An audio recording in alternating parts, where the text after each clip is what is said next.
Hello, everybody, and welcome to Climb the Wall, a podcast where the three of us come together to show you guys that anything that happens in your life is no match for the power that you hold within. You can face any challenge, anything that you face in your life, and you can conquer it, no matter what, as long as you keep putting your best foot forward and trying anything that you can do. One of the things that we want to do for ourselves just to kind of improve the way that we're living our lives, communication is a big thing. We want to try and remove filler words from our conversations. There goes one. See, now I'm even thinking about it. So in the process of doing that, you're going to see a counter in the corner of each of our screens, basically letting you know each time any of us use the words like, or other filler words of that matter. But with that being said, today's topic, we are going to be covering just mental health, some of the challenges that we faced in our life and things that we've come across and ways that we have basically gone through those and what we've learned coming out of them on the other side. And taking it off today, Micah. Yo, I'm starting us off today. As far as mental health goes, mental health definitely takes a lot of form. My experience with mental health has been, I wouldn't say very unique, but I would say definitely personalized. I think mental health is such a personal thing to everybody, just because it takes on so many different forms and affects everybody in different ways. Throughout school, I found myself not. I felt like I didn't fit in to a lot of my peers around me. I felt like personality-wise, I just always was kind of like there was like something off about me, and that was more when I transitioned into like public school, which would have been around middle school years. I went to private school beforehand, and it definitely was a harder transition for me just because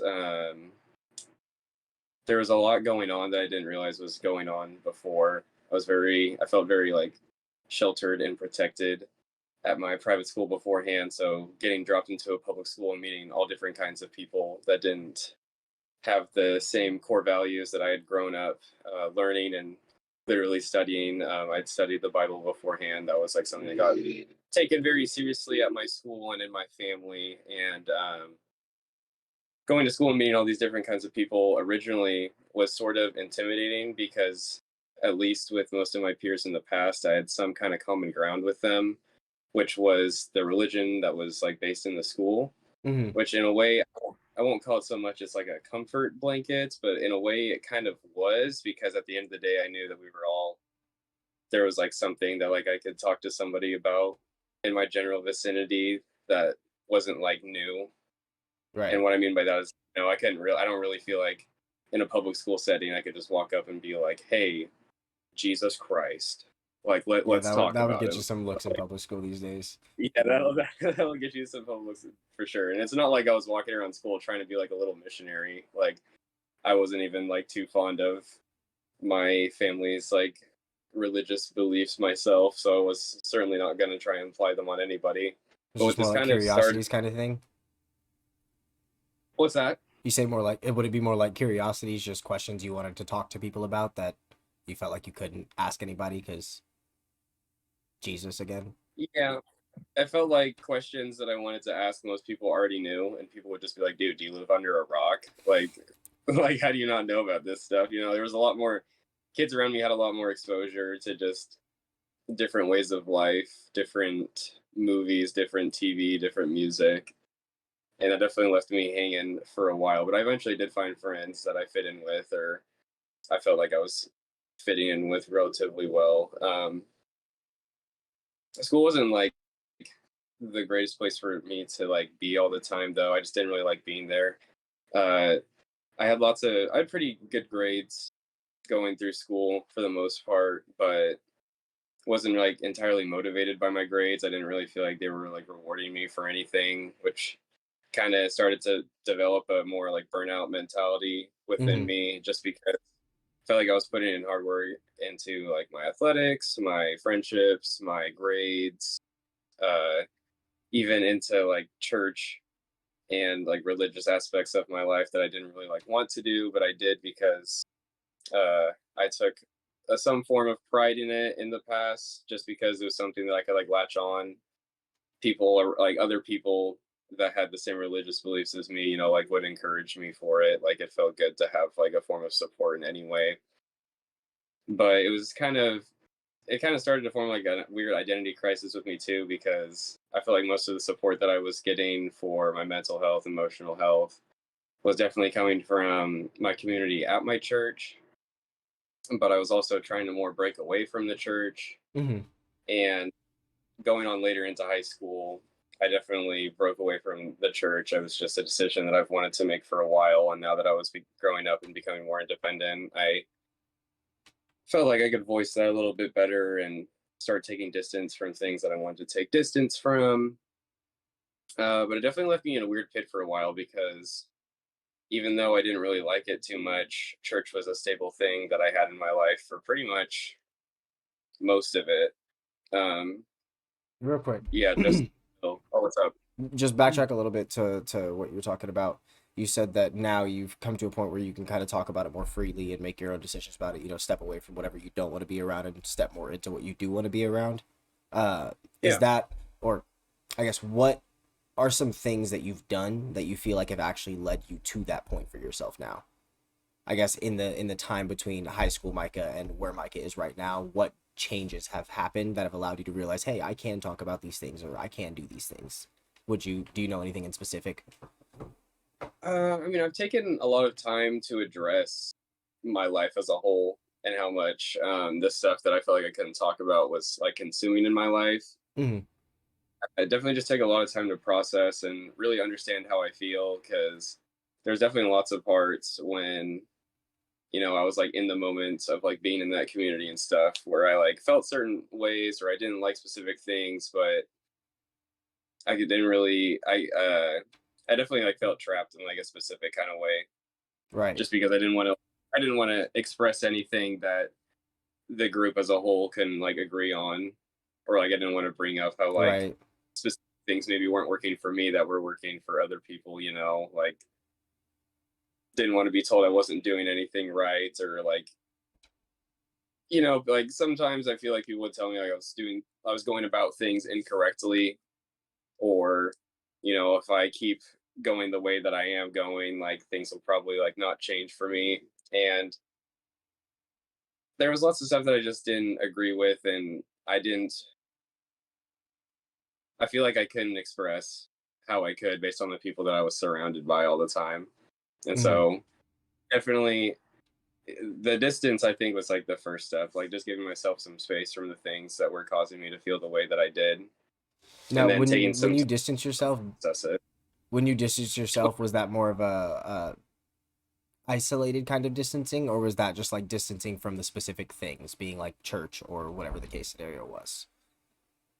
I mean, it definitely was a little bit of both. My isolation at first was to get some more distance from the church and the community that I had grown up in, and that eventually, because of like the part of me that was struggling with my identity because I just abandoned something that was super stable throughout my entire life. I felt like a big chunk was missing all of a sudden, whether I liked it or not. Hmm. So eventually, the isolation turned into kind of more isolation from everybody, but not like complete isolation. I was still staying relatively social. Right. Um, But you got to but take your you I think, time. yeah, I think taking my time and getting distance from what I was struggling with was a good first step, at least for getting through that. As far as anything else that's changed for me to be able to talk about it today, I've just been working on myself little by little. And it's like on nothing super specific. It's more giving myself little things to work on so that I can see little bits of improvement here and there as Hmm. I take my day by day. That's that And atomic it habits could right be there, Micah. what's up? I said that's that atomic habits. Hey, that is Atomic Habits. Still finishing a book. Very good. That's a good book. But yeah, no, it as far as to get myself like out of the holes that I've seen myself in, it's really for me, I feel like just giving myself reasons to get through the next day has always been a good way to give me even the little bits of motivation on the days that I don't have any motivation at all. Hmm. It's like oh, like at least I can do this tomorrow, or like I also have to recognize that I'm actually not in as bad of a position as I sometimes think I am. like I have a roof over my head. Like, even though a part of me also struggles because I didn't go to any college or anything after I graduated high school. That's something that's also I was going to take pretty seriously for most of my life. It's why I tried so hard in school, but eventually my burnout mentality came along, and excuse me, I just didn't see myself going through school because I didn't see myself having the motivational drive to even get myself through school, let alone pay for it. And if Mm-hmm. I didn't like it, or I didn't want to continue with my college, it was just going to be a big waste of money in my Yeah. brain. But yeah, I'm going to say for me, getting out of my mental holes is definitely, I just have to put the will in to try. And even if it leads to like a minor failure or a failure at all, at least I can mark something off the list that I don't like. Yeah, And definitely. I feel like I've made progress in some way. But I don't want to say it goes definitely a lot deeper than that, but that's a pretty good Right. summary of my experience with mental health. Right. In I guess, can you think of like a specific thing that occurred in that time period that left you feeling some kind of way, whether that be self-conscious or uncomfortable, that you had to figure out a way to, I guess, face in a new challenge, or like a new challenge that you haven't faced before or hadn't, I Yeah, guess, at that time period? yeah. Something after I had stepped away from my church for a while, I actually like went back just to like hang out with some friends, and like I went to events or whatever, and people that I had known for years and years and years, or like a really long time, all of a sudden I had like stepped back into the scene after not being there for a while, and I guess kind of like word had gotten across, so like I wasn't really living the way that they do anymore. And so I just remember stepping back into the church after a little bit and getting like so many like looks, or like people like ignored me, or like people that I had known for like years and years, like people just like treated me like I was kind of invisible, or if they did look at me, it was like a Mm. look I'd never seen from them before. It was like a glare almost of like, oh, like, hey, like, Simple. what are you doing here? And it was really weird because this sounds kind of this sounds kind of screwed up in my head, but like I wasn't used to being disliked that much. No, Like, yeah, that makes sense. You're a very, very likable guy. Especially in that setting too. I kind of know what you mean because like after when I left church for a while too. yeah, like But I wasn't. I'm not going through that. No, I definitely get what you're saying. It threw me for a loop just because it feel like it happened almost immediately. Like I like pretty much left on like the best of terms that I could. I didn't make it like some big announcement. I just kind of stepped away quietly, and it was no big deal. But to get that reaction from like people that I had considered my community and like my peers for a really long time, it got me thinking very fast, Mm-hmm. and just like made me question a lot. Wondering what they actually believe. And getting through that part, it's just been years of me slowly believing in myself more and more that I made the right decision Stand for on your own two myself, feet. and that nobody else can decide what's the best for me. So I shouldn't really care about other people's opinions that I know probably aren't going to benefit me. Mm-hmm. Not to say that like I have to agree with anyone on everything, but if my lifestyle affects the people around me that much where they feel like they need to treat me that way, then maybe I shouldn't have those people around me in the first place. That's what I kind of more mean by that. That's very fair. That is very fair. So I always tell my friends, like anyone I hang around, I always tell them, like, you should just be honest with the people that you're talking to, because it's be a lot better to burn your bridges with somebody now than to be, way out in sea, and then all of a sudden you have that same person burn your boat down. Like, you might as well just burn the bridges now. Don't make it all the way across the ocean, be halfway out there, and then they burn your boat down. It doesn't make sense. Just be done with it. Honesty Yeah. will push them away if they're not meant to be there, or make them improve if they are. It's something you will come to see with the people that actually want to be a part of your life. If you just tell them the truth and they want to be there, they'll improve their energy, their efforts, and the things they do around you. If they don't want to be there, they'll get mad, they'll walk away, they'll do whatever they want to do. It's their life. Everyone's free to choose like that, you know? It's a good way to look at it, I Michael. think that I think that's like the biggest thing surrounding mental health too, is like so much of it like sounds so corny how simplified it is, but a lot of it comes down to your own personal choices at the end of the day. Hmm. Like like you can be in a bad spot all you want, but you're going to be the only person that can truly take you out. And like Hmm. sometimes it's going to take support, and support is great. Like support, especially for things like mental health, I think is borderline necessary, especially because we don't, as a society, have like I guess mass produced healthy ways to that like is so knowledgeable that like everybody just has it on hands to improve their own mental health. It just doesn't work like that, unfortunately. I think the key thing I always try to have people remember is, like you said, it comes down to the choices that you make. And I mean, I understand there are exceptions to that rule. There are some mental disorders, things that will affect your ability to actually be able to make certain choices or whatever the case may be. But in a Yeah, general sense or a general scenario, most people, it just comes down to the choices you're making. They're like, oh, I feel tired. Well, probably don't stay up till 3 a.m. playing video games and eating chips and then wake up the next morning needing to do whatever you need to do. That'll probably leave you feeling tired if that's your constant lifestyle. So maybe make the yeah. choice to adjust that. So it's sacrifice and choice. And that, yes, And sacrifice. Go ahead. I was just gonna say, and that's not to discredit people that suffer from mental health issues, whether it be depression, anxiety, anything Correct. else, because a lot of the times, depression or anxiety specifically, I'm going to speak on those two because I have the most experience with those, and I feel like that's a pretty broad subject that Mm-hmm. most people can relate to on some degree. Depression and anxiety can be caused by like external factors, and sometimes sometimes you like have to feel like sometimes you need to feel those emotions based on what you're experiencing in your life or like what's happening Mm-hmm. in your life that's close to you and yada yada. But I think at some point, because I feel like during my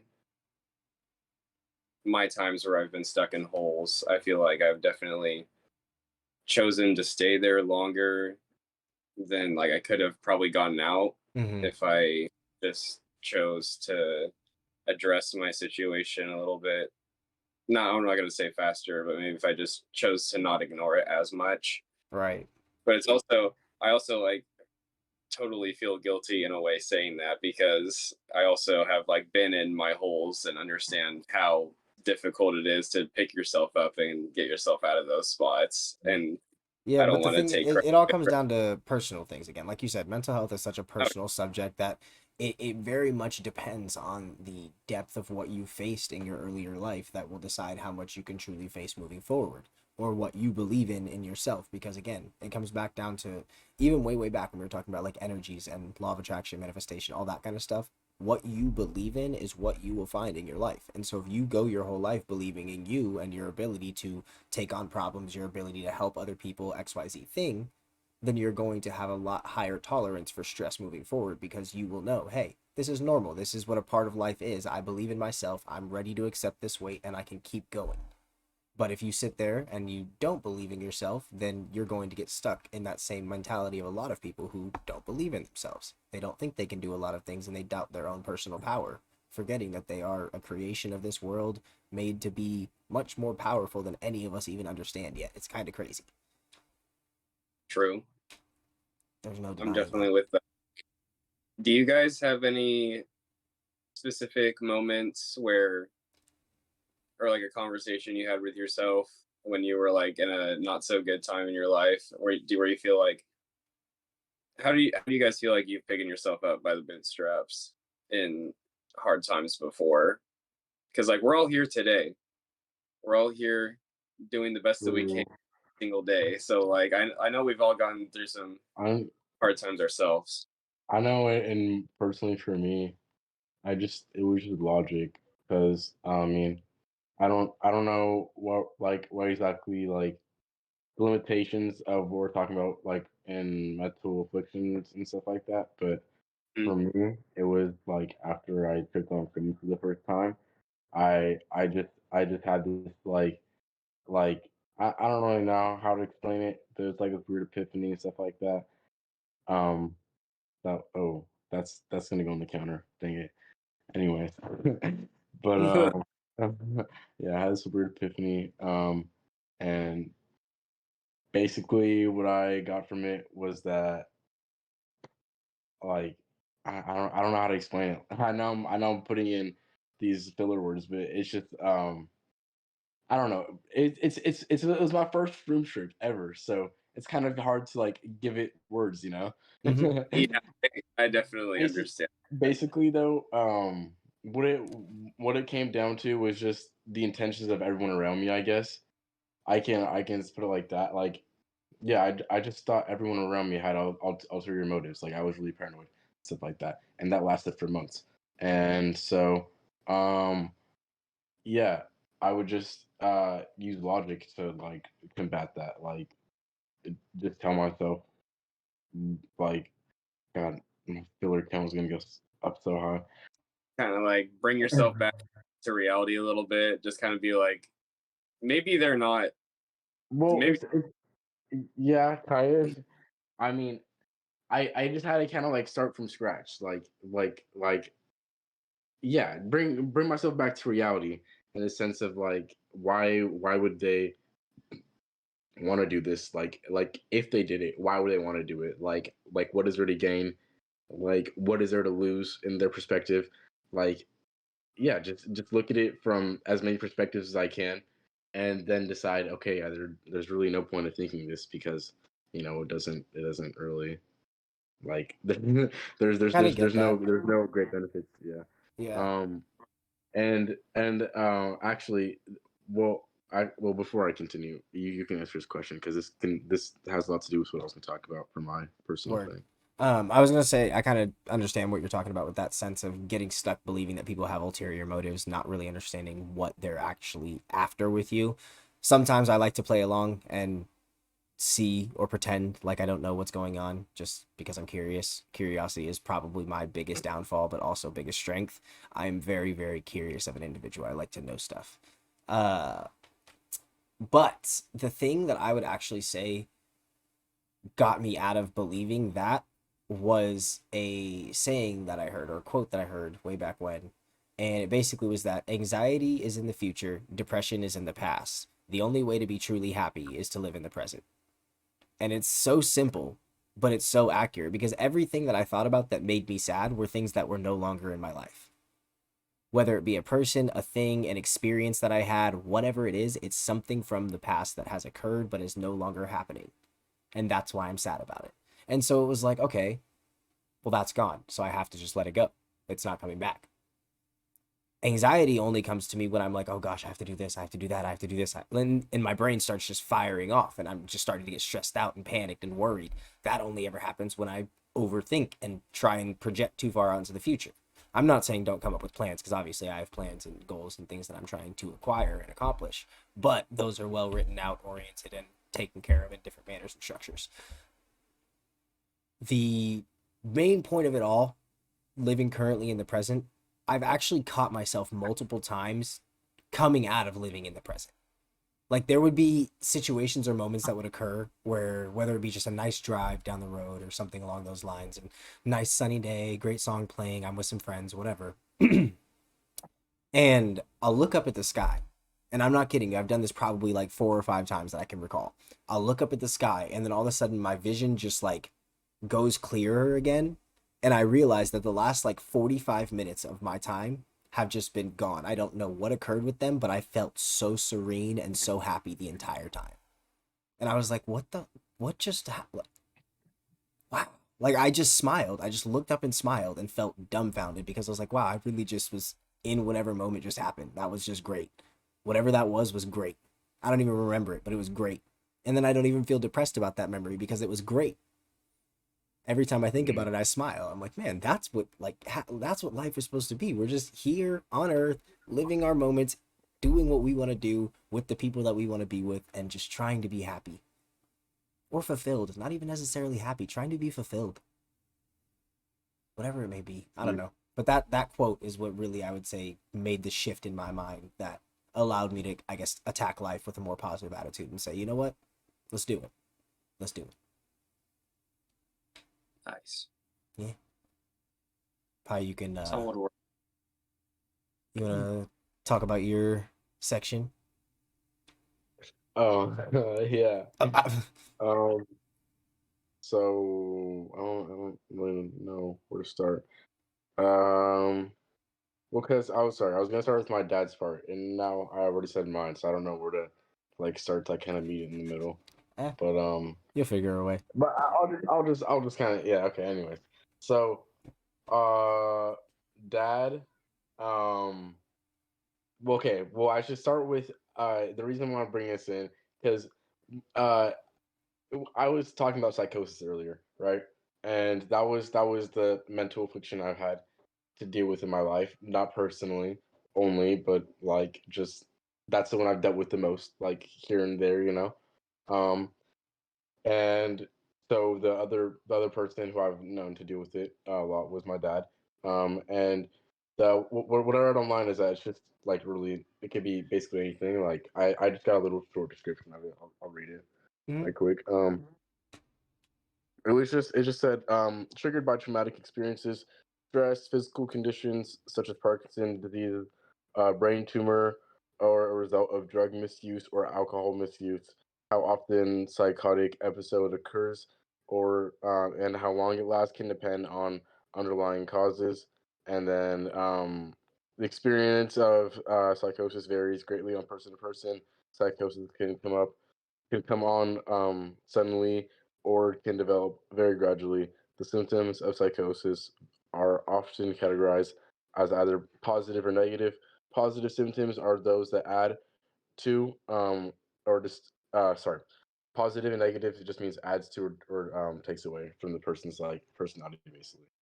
Um and so the reason why I brought that definition is just because it's just like a very like wide range type of like mental fiction basically, you know, like it just another thing we are gonna talk about too was coping.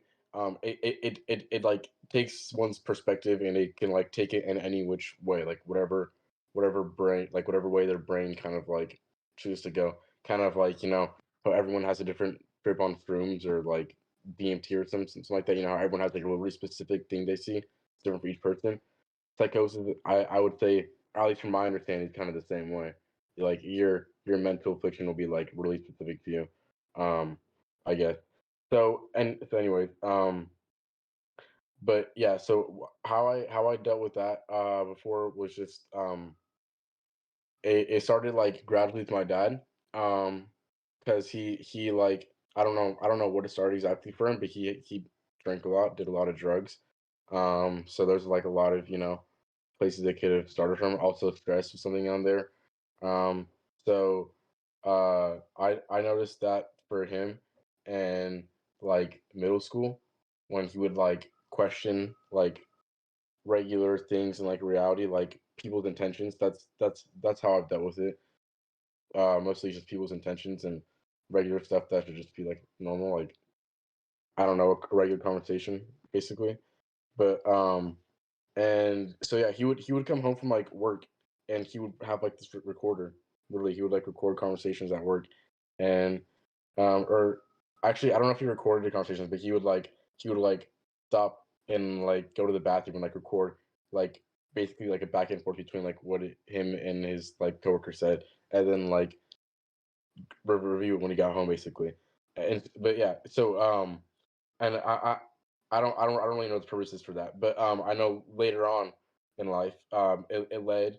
I don't know if that's what led to it, but later on, he was like, it got to the point where we're having a conversation with him, and he's accusing of us of saying stuff we didn't say, and so that was kind of similar, and I'm just saying that because that was like a gradual example of it, Mhm. and then but for me, it was a lot different. It was like really sudden because it was right after I took shrooms that first time, and um and like sorry, I don't know how to explain it, but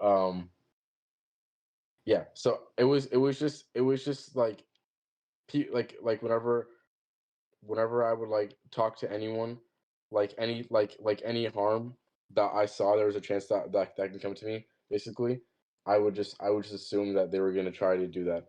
Um I think it's because when I was tripping, I was living with like kind of like good friends, but like I don't know, like people I didn't really see too much, and so I was just kind of like um I don't know, I just kind of got like nervous, I guess, and I don't know, I think I got like self conscious about like just social shit because they're like really good friends, but people I just didn't see a lot, and I got self conscious about them, and so when it's like people that are like really close, like it was two best friends and my brother, and then one of my best friends like other friend or whatever, so he wasn't that close, but I don't know. I feel like that kind of like distorted my whole like social perception, if that makes sense. Mhm. Like, yeah, That I don't know if I could experience, proceed. Huh? the like uncomfortable feeling of that experience resonated with you for a long time. Right. Yeah. Yeah. Yeah. Well, yeah. That's what I'm saying because of how like close they were. Everyone else who was like so like not that close, for lack of a better word, like it makes me so much more uncomfortable. And yeah, but yeah. So I was going through that for a while, and the only way I could really like start to get out of it like months later was just like to logically like deduce any like anything they could possibly like want from interaction, good or bad, Mhm. um, what they could gain or lose, all of that. And but I will say the one thing that is good about that, and the other thing I forgot to say is that my dad's thing was negative, because his took away from his personality, like in the sense that he just became someone who could only like exist in his own realm of what he believed was true and not true. Mine was starting to lean that way because I was like debating what is true and not true, but and but then after that, once I like learned how to like logically to do stuff, it turned into that positive thing that added to it, because now I still have like all my character traits that I did beforehand. I just also added like logical deduction to everything, or not everything, but like more things, because I had no logical deduction in like as a kid. Well, So it's a yeah, good skill to that it's a good kind of skill ended to up develop. working out. But So that's a yeah, good skill to develop. yeah. Um, Um, we are coming Talk up on yourself about through. 30 minutes. Real quick, Micah, how are you looking on time? Oh, we're good. We can go till 9. Till 9? Okay. It's current. I We're would good say yeah. still. It's currently. Yep.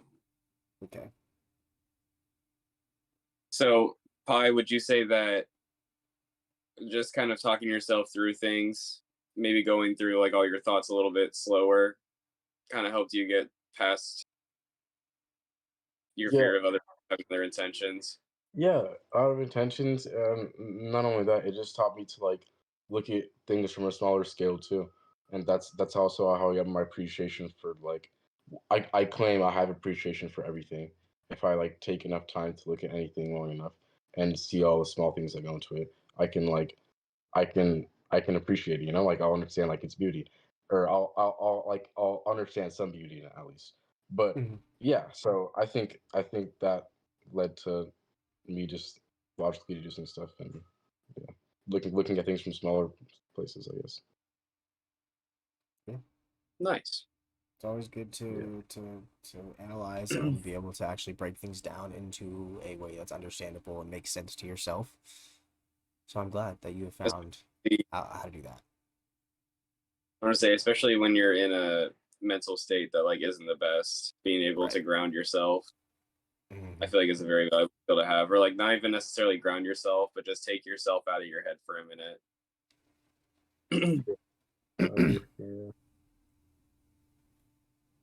Does anyone have any other points that they'd like to make, touch on, or talk about? Or was You that want the to end talk of about? yours? Oh, for mine, yeah, that was Was that that was under mine. that was all's? I was gonna say, I think one of the only other things that I could bring up, but I feel like we already kind of talked about a little bit, is just how take your mental health seriously, Mm-hmm. like above all other things, because it's not like one of those. I feel, at least myself, it's not one of those things you can really just ignore and like expect to go away. The longer you ignore it, the worse it's probably getting, or the more comfortable in it you're becoming, which inevitably makes it a lot harder to get out of whatever funk you're feeling or deal with whatever issue that you have. It's really unfortunate there's not better ways for people to seek mental health help Yeah. right now. But there's lots of alternative resources. I've been seeing tons of YouTube ads for like online therapy and Hmm. stuff like that, like free trials and stuff like that. But pay attention to yourself. I think that's super important.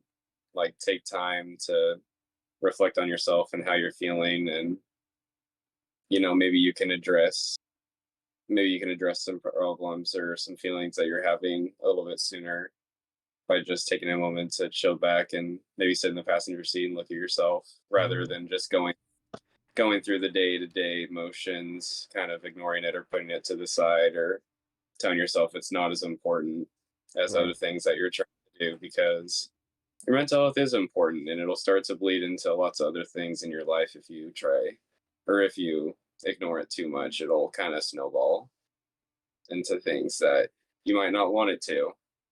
I would have So to agree I with would that. say take your mental health seriously by taking yourself seriously. And that can be with anything. It can be with working out, it can be with your job, it can be with paying your bills, it can be with a goal that you have that you're trying to set.